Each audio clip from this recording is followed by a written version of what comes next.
semua jemaat itu lokasinya jauh-jauh, dan ambil video ini dikumpulkan pun ya banyak lokasi. Tapi intinya saya melihat bagaimana Tuhan bekerja dengan luar biasa di Borneo sebelah barat. Saya percaya juga akan terjadi di Malaysia. Amin. Itulah sebabnya kami orang Indonesia, kami datang ke sini untuk memberitakan firman. Ibu tahu yang terakhir itu orang itu 8 tahun dia pernah punya anak. Satu kali saya lagi ibadah begini, saya tiba-tiba Tuhan gerakkan, saya tunjuk dia, dan saya berdoa buat dia tanpa saya tahu dia punya urusan. Habis itu 1 tahun kemudian saya rekam kesaksian dia. Jadi sebelum dan sesudah saya ada videonya. Jadi yang satu ibu itu dia pekerja kebun sawit, yang dia bilang tangannya itu saya benar-benar tidak masuk akal. Saya berpikir tidak masuk akal begini, itu harusnya operasi plastik. Itu hitam itu semua. Pas saya lihat, didoakan. Setelah sehari didoakan, perubahan hari demi hari, hilang itu semua. Aneh Tuhan kita. Amin. Amin. Amin. Amin. Oke, kita akan masuk firman Tuhan. Saya lihat temanya, saya suka. Ya, saya bicara nggak jauh dari sini. Oke, Matius pasal 9 ayatnya ke-27 sampai dengan 29. Ketika Yesus meneruskan perjalanannya dari sana, 2 orang buta mengikutinya sambil berseru-seru dan berkata, "Kasihanilah kami, hai anak Daud." Setelah Yesus masuk ke dalam sebuah rumah, datanglah kedua orang buta itu kepadanya, dan Yesus berkata kepada mereka, "Percayalah kamu bahwa aku dapat melakukannya." Mereka menjawab, "Ya Tuhan, kami percaya." Lalu Yesus menjamah mata mereka sambil berkata, "Jadilah kepadamu menurut imanmu." 30. Maka meleklah mata mereka. Dan Yesus pun dengan tegas berpesan pada mereka, katanya, jagalah supaya jangan seorang pun mengetahui hal ini." Ini firman luar biasa. Suatu hari bercerita Yesus, dia meneruskan perjalanannya. Di Alkitab ini dicatat bahwa ada 2 orang buta. Dia ikuti Yesus. Di sini dikatakan dia ikuti Yesus, dia bukan cuma ikut saja, tapi rupanya orang ini punya masalah, yaitu dia buta. Saya lihat orang ini dari pembacaan Alkitab ini, dia bilang di sini sambil berseru-seru. Kalau di Inggrisnya dia bilang mengikuti dia, crying and saying. Ya, crying itu berteriak, berseru-seru. Nah, Bapak Ibu terkasih, saya mau mengatakan hal ini kepada Bapak Ibu terkasih yang ada di tempat ini. Kalau Anda ikut Tuhan, bukan berarti nggak ada masalah. Kita pasti ada punya pergumulan, persoalan, entah itu masalah kesehatan, keuangan, masalah masa depan anak, keluarga, dan sebagainya. Alkitab mengajar kepada kita untuk melihat kisah ini. 2 orang buta ikuti Yesus. Dia punya problem. Dia ada problem, tetapi mulutnya tidak diam. Kalau kita orang Kristen, saya menyarankan, kalau Anda punya problem, jangan datang ke dukun. Saya nggak tahu daerah sini bagaimana, tapi daerah kami itu banyak sekali. Di Borneo sebelah barat banyak sekali. Dan di sini, kalau Anda punya masalah, kau ikut Tuhan, kita harus berseru kepada Tuhan. Amin. Amin. Berseru ini di sini bukan hanya cuma berseru sekali sudah gelap, diam. Tidak. Berseru itu jangan menyerah. Amin. Amin. Berseru itu jangan berhenti. Jangan berhenti. Kalau Anda doa sekali, Tuhan tidak jawab. 2 kali, Tuhan tidak jawab. Saya mau kasih tahu dari mimbar ini, jangan berhenti. Saya sebagai hamba Tuhan akan bilang, jangan berhenti. Orang-orang itu kan pasti dia berdoa. Sampai suatu hari saya datang ke kampung dia, kami bikin KKR di situ, Tuhan jawab doa mereka. Jadi kalau Anda sakit, Anda bilang, sudah sekian tahun, 8 tahun tidak punya anak, ketemu sekali dengan Tuhan, selesai sudah masalahnya. Jangan berhenti. Bapak Ibu pikir orang itu, ibu itu, orang Dayak itu, maaf, karena memang fakta dia orang Dayak, orang kampung situ. Dia itu sudah kecewa sama Tuhan. Dia sudah marah sama Tuhan. Karena 8 tahun dia mengalami kondisi begitu. Sampai suatu hari Tuhan membuat mulutnya diam dan melihat bahwa aku masih mengasihi umatku. Aku masih mengasihi umatku. Kita ini kadang suka gimana ya? Cepat marah, cepat gimana ya? Nggak sabar. Lihat 2 orang ini ikut Yesus. Dia sampai berseru. Serunya apa? Kasihanilah kami, hai anak Daud. Dia nggak sembarang panggil Yesus.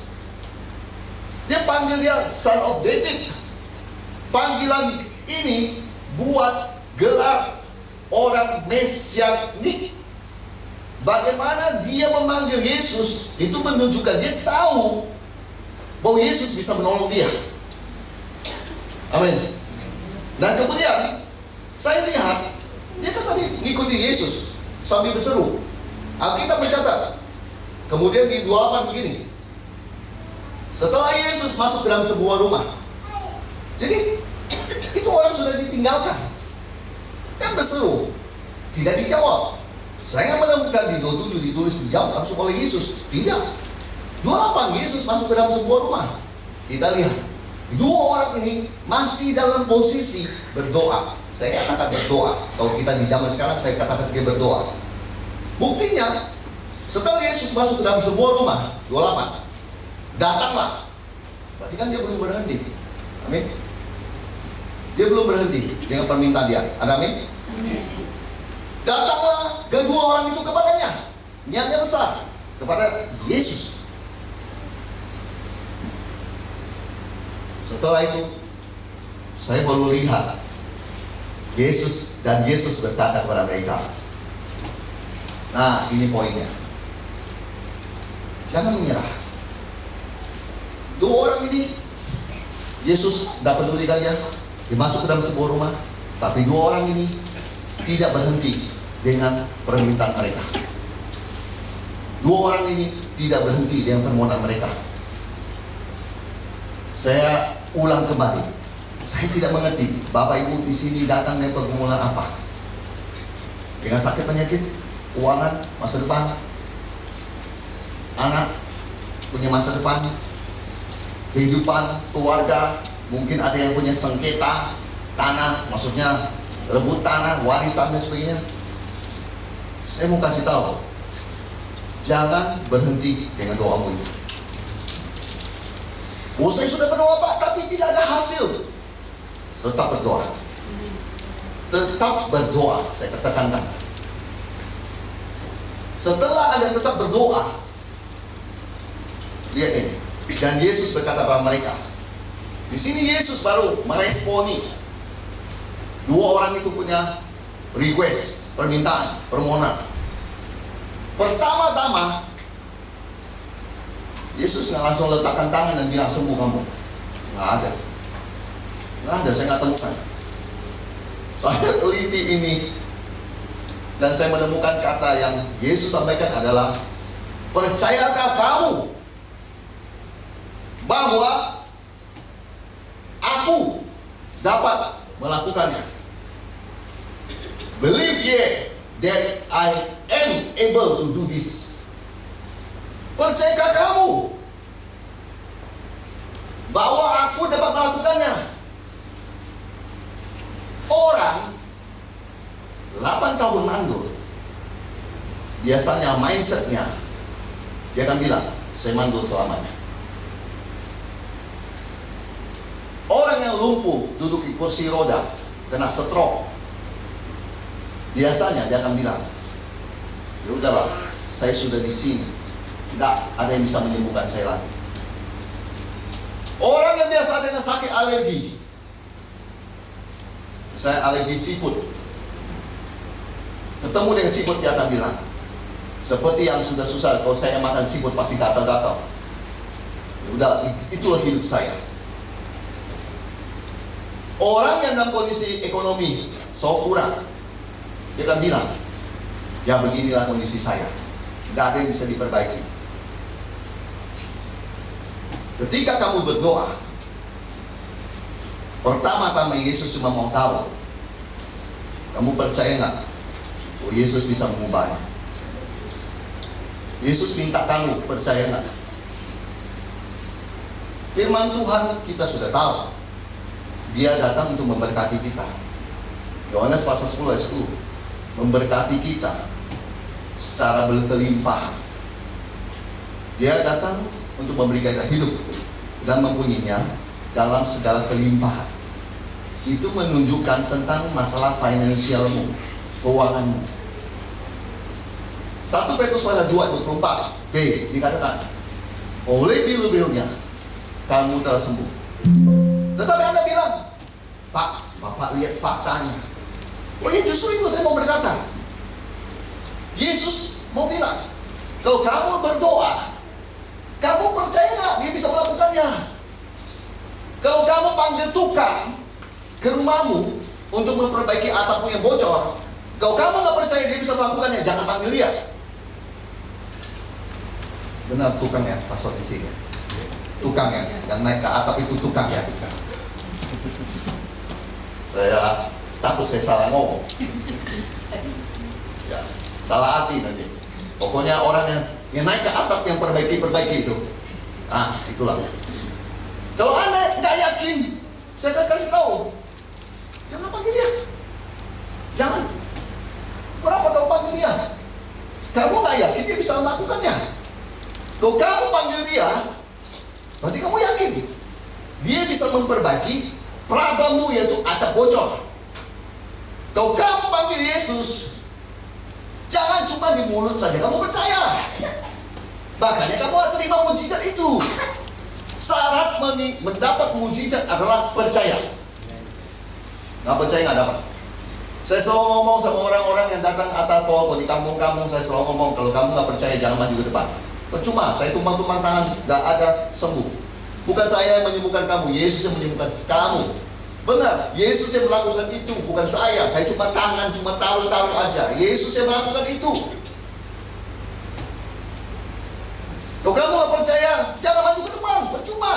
Nanti kamu maju ke depan cuma bilang, nggak ada apa-apa. Kalau kamu maju ke depan, berarti kamu maju dengan kamu percaya, dengan kamu beli. Syarat utama menerima mujizat adalah kamu percaya. Dengan kamu percaya, mujizat itu akan terjadi. Bapak Ibu tahu nggak? Saya berdoa, Tuhan, dalam nama Yesus, ketika kami lagi KKR, saya nggak tahu kalau KKR di sini panggilnya apa. Oke. Nanti kan di lapangan, di outdoor. Problem kami adalah hujan. Kalau hujan, repot, semua speaker basah, semua proyektor basah, dan biasanya kami tak punya persiapan untuk bikin tenda. Tak tahu memang dari sananya saya sudah begitu orangnya. Dan saya nggak bilang saya hebat, tidak, saya nggak bilang saya hebat. Saat saya masih ingat di Februari saya ulang tahun, karena saya merasa hidup saya bagiannya adalah orang kampung sana. Saya bikin di sana, sekaligus saya merayakan pesta saya di situ. Saya bikin undang makan, kasih mereka. Jadi awal kami sudah lihat kondisi dia lokasinya ada di sini, ada di sini, terus dia dikelilingi oleh daerah yang sudah hujan. Tempat kami masih belum hujan. Jadi lagi nyanyi-nyanyi, hujan datang.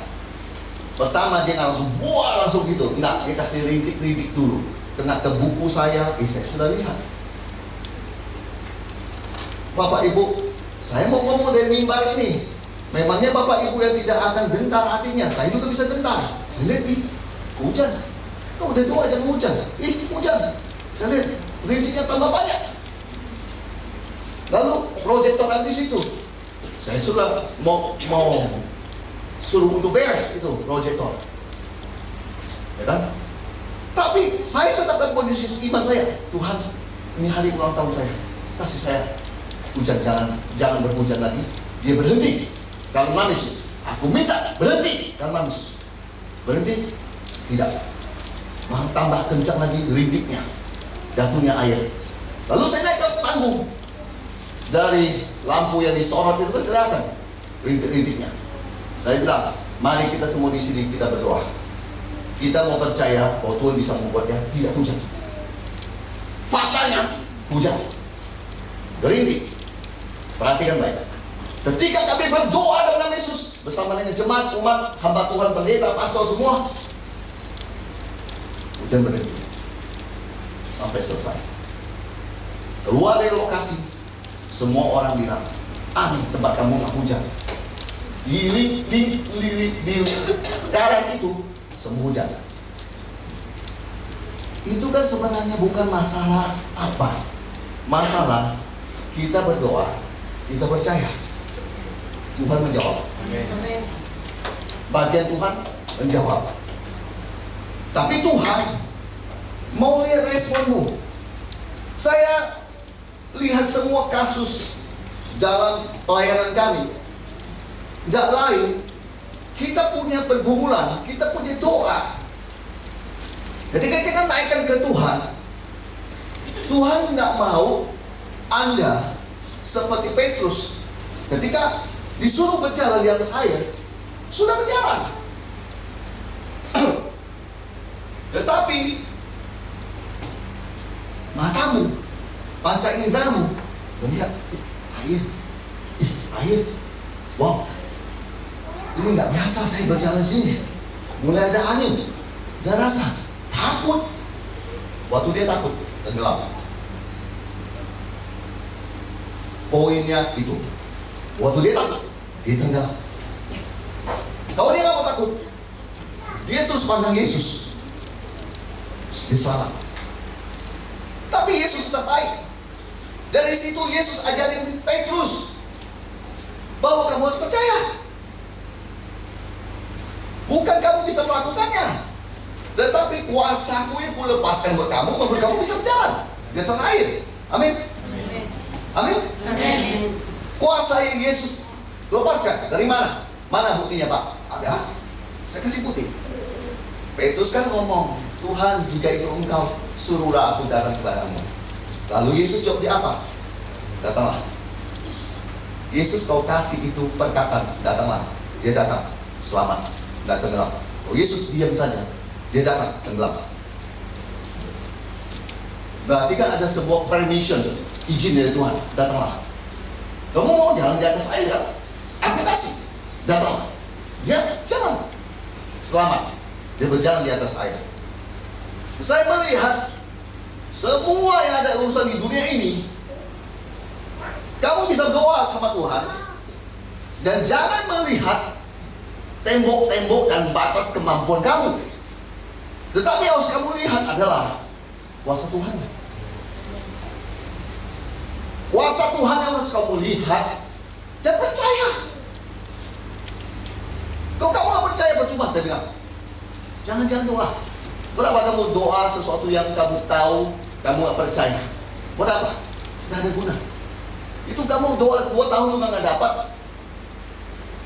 Saya lihat orang-orang yang pelayanan, rekan-rekan saya, teman-teman saya yang pelayanan, tetapi dia ketika di pelayanan, dia itu gila, crazy dalam hal percaya. Saya justru lihat pelayanan itu cepat naik. Yang masih ragu-ragu, dia bertanya, Tuhan, bisakah engkau bikin mujizat begini? Itu susah. Biasa pelayanan begitu lambat. Tuhan masih ngajarin satu-satu dulu, step by step. Tuhan bilang, oh kamu harus begini dulu, harus begini dulu, harus begini dulu. Tapi kalau yang crazy, yang gila dalam hal percaya, cuma seperti Petrus, ya aku percaya, datang langsung, berjalan di atas air. Dia ada pakai rasa-rasa. Oh, Tuhan bilang, datang. Udah, aku datang. Itu yang begitu saya lihat pelayanannya. Ya secepat Tuhan berkata. Oh, saya kan pelayanan bukan setahun 2 tahun di mission field. Saya sudah 15 tahun.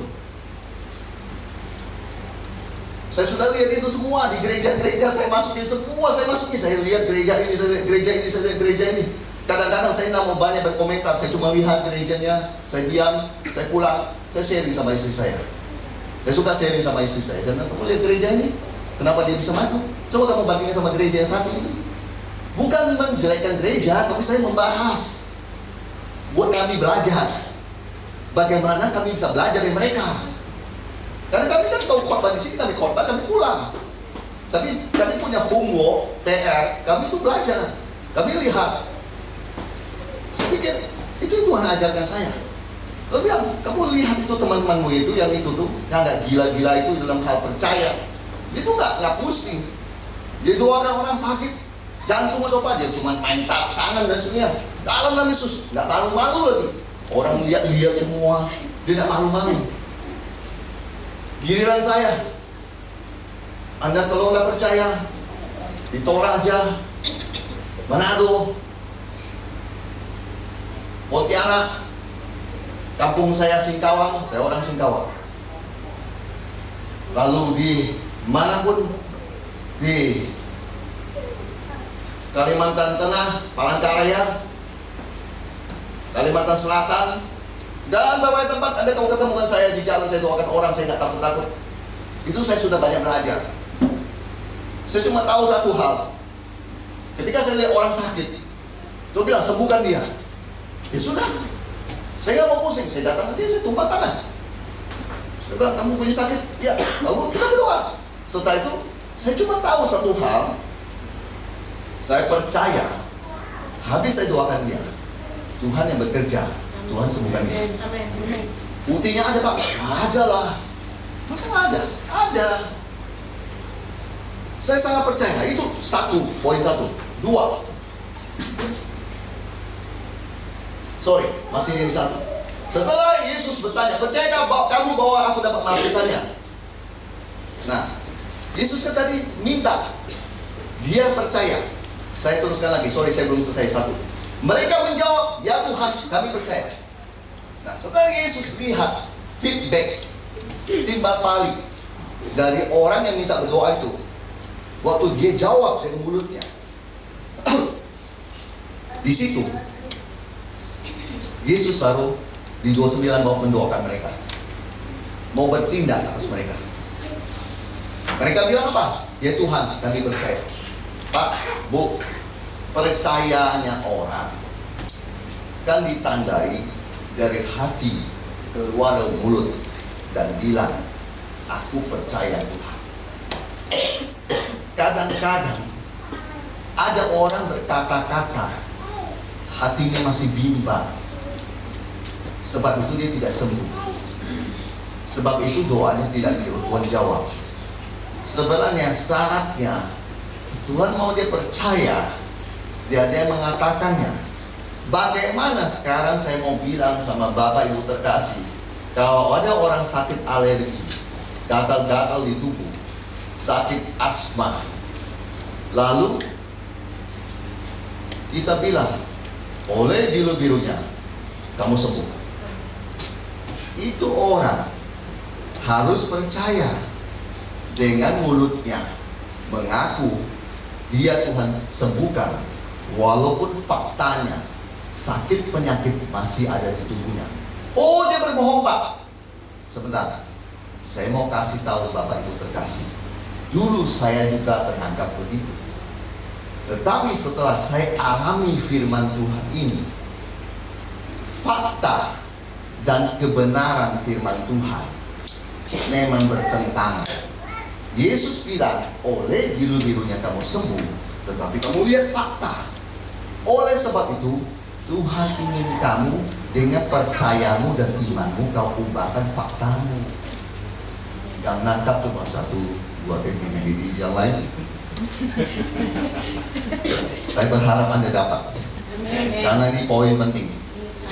Kau dapat, kau diberkati. Amin. Bukan saya, kau dapat, kau diberkati. Gini, fakta itu, kemiskinan, tak punya dan sebagainya, kamu harus ubahkan. Amin. Janji Tuhan berikan, tetapi janji itu harus kamu percaya. Amin. Kalau kamu percaya, yang ngomong, ucapkan. Pak, nggak punya tapi aku punya. Bohong itu Pak. Tidak.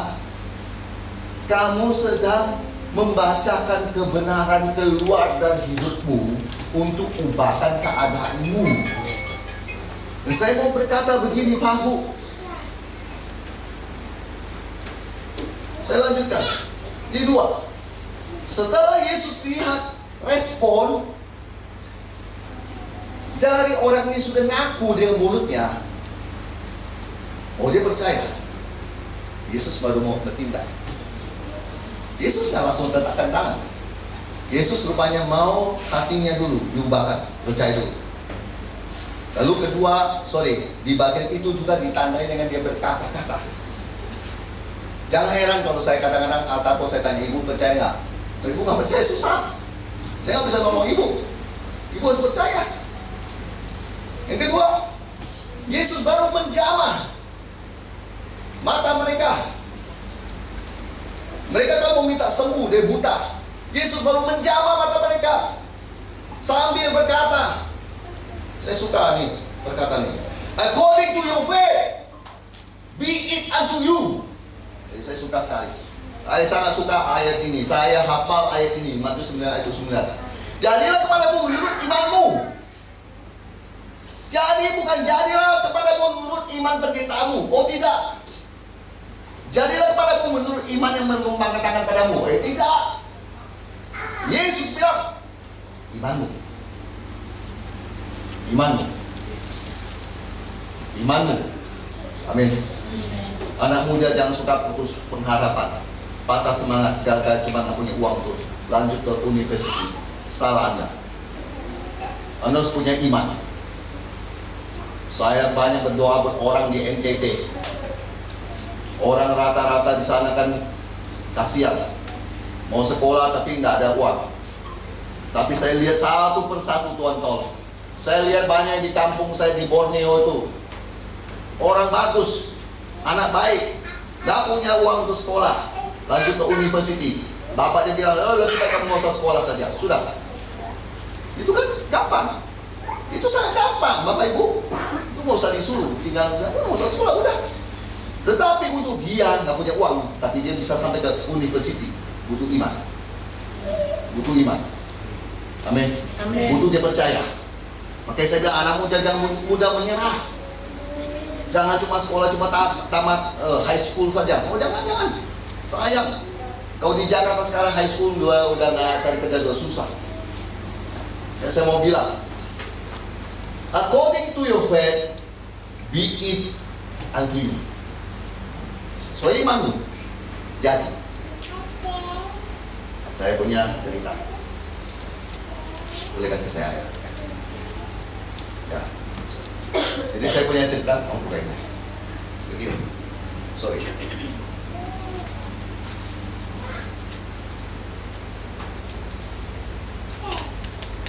Saya kan sudah bilang, saya misionari full time. Saya nggak punya jemaat. Saya melangkah sendiri, saya terbang, setiap tahun saya ada agenda terbang.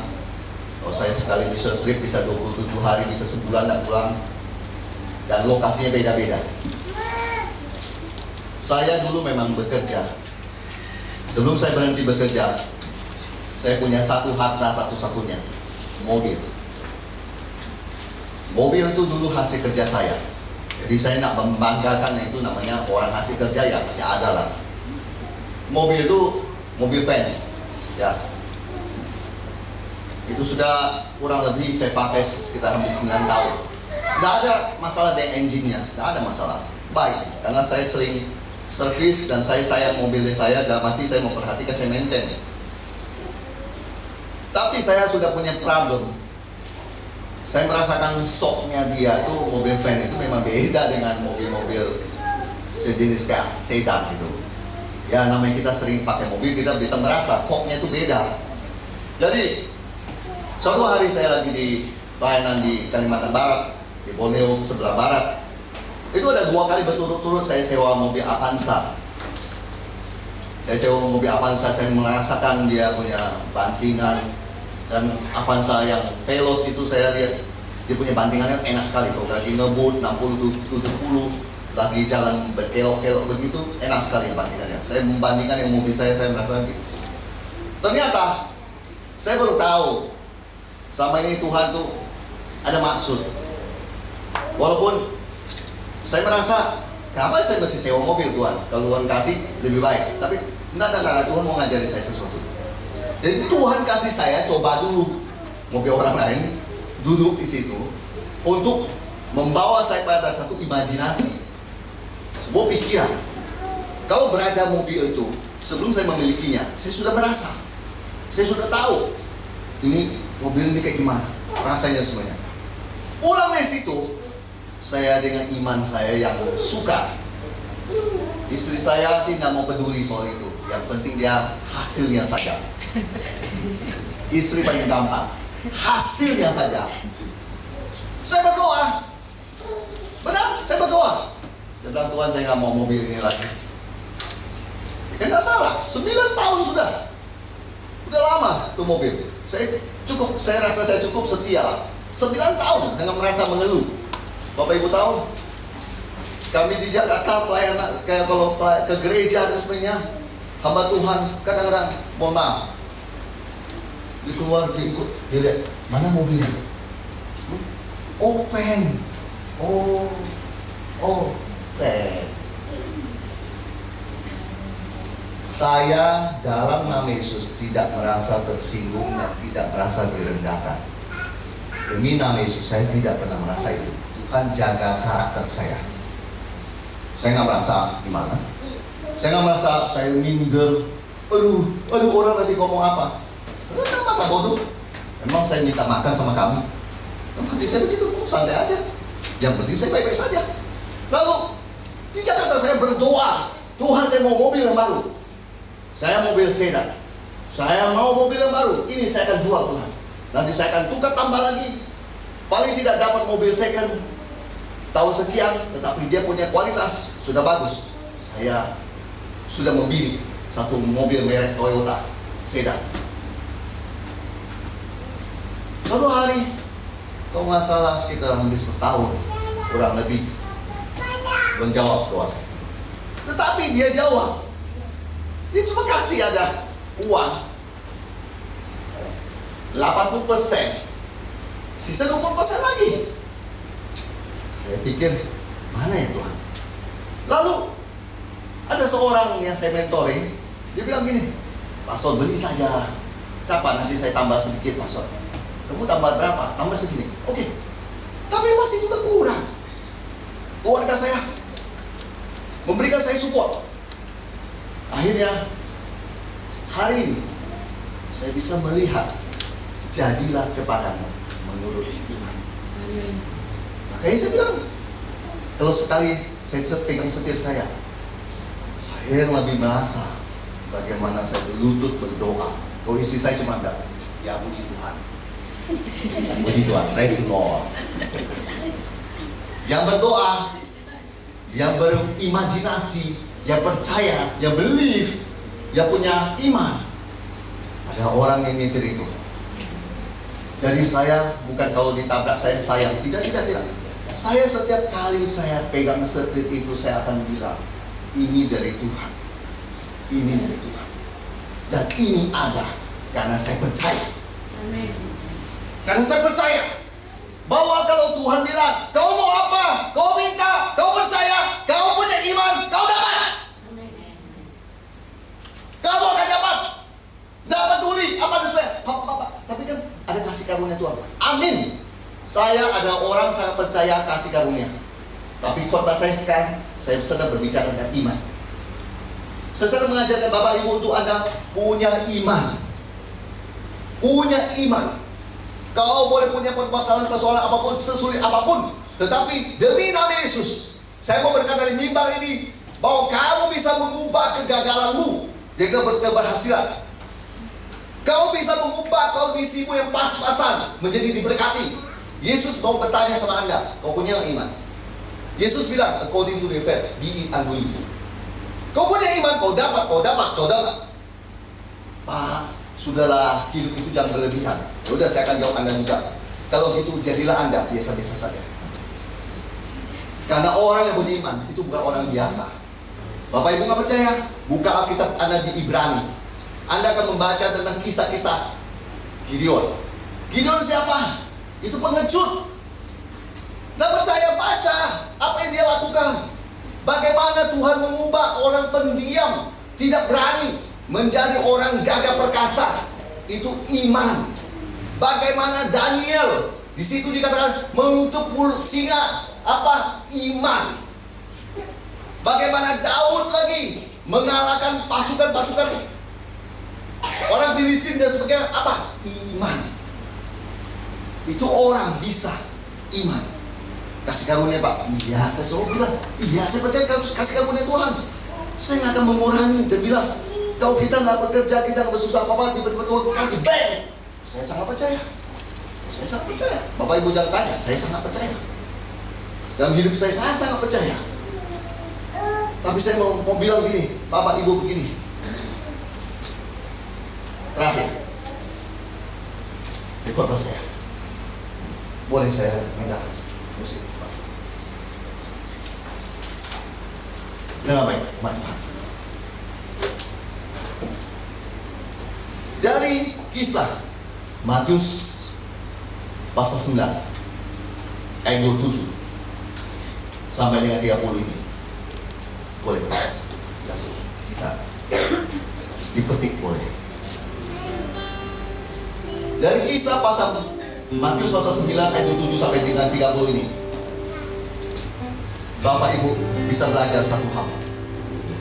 Oh, sebenarnya dua orang buta bisa memilih tetap jadi buta. Ibu ini berarti tahu dengan ngangguk. Dia bisa memilih kondisi, keadaan membuat dia tetap buta. Dan dia bisa berkata, saya terima saja kebutaan saya itu. Toh sudah sekian tahun saya sakit kok. Benar? Atau dia akan berkata, oh ada Yesus yang bisa mengubahkan keadaan saya. Kemudian saya mau berkata, kalau kamu baca Alkitab ini, kau lihat bagaimana perjalanan dua orang buta ini mencari Yesus, minta belas kasihan dia. Lalu Yesus bilang, kamu harus percaya dengan firman Tuhan. Dengan kamu percaya bahwa dia bisa melakukannya, kau akan dapat. Dan kemudian kau mau minta Tuhan mau melakukan sesuatu dalam hidupmu, Tuhan mau melihat imanmu. Ibrani pasal 11 ayat 1. Iman dasar dari segala sesuatu yang kamu harapkan, bukti dari segala sesuatu yang tidak kamu lihat, yang tidak ada di tangan ini, tetapi Tuhan suruh kamu percaya. Bayangkan kalau saya belum punya mikrofon ini, tetapi saya ingin mikrofon ini, dan belum ada di tangan saya, Tuhan suruh saya percaya, oh saya sudah dapat. Markus pasal 11 ayat 24. Itu kan hal yang gampang Pak Bu. Tapi Tuhan mau kita belajar seperti Petrus. Waktu dia bilang, datanglah, nggak usah banyak mikir. Nggak usah banyak mikir, dia datang saja. Nggak usah banyak mikir, kau minta didoakan sembuh. Nggak usah banyak mikir, nanti ini bagaimana, ini bagaimana. Nggak usah banyak mikir, percaya saja. Beriman saja. Percaya Tuhan bisa melakukannya.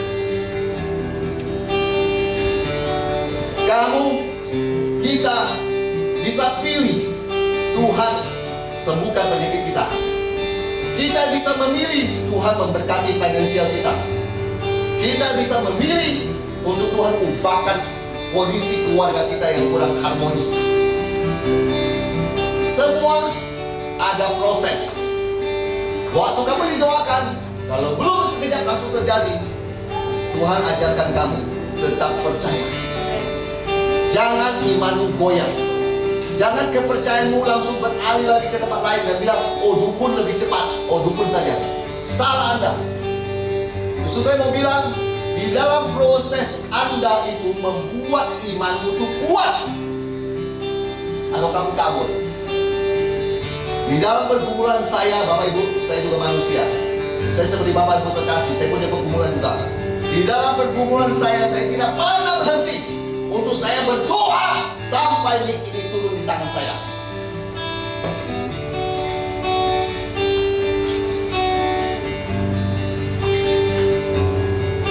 Kinamarata kay na makasayra makatarata, payra makasayra makatarata. Pagi ini, Anda sudah dengar firman Tuhan di tempat ini. Saya mau bertanya kepada Bapak Ibu terkasih. Anda percaya bahwa Tuhan bisa sembuhkan Anda? Kalau Anda punya sakit penyakit, silakan maju ke depan.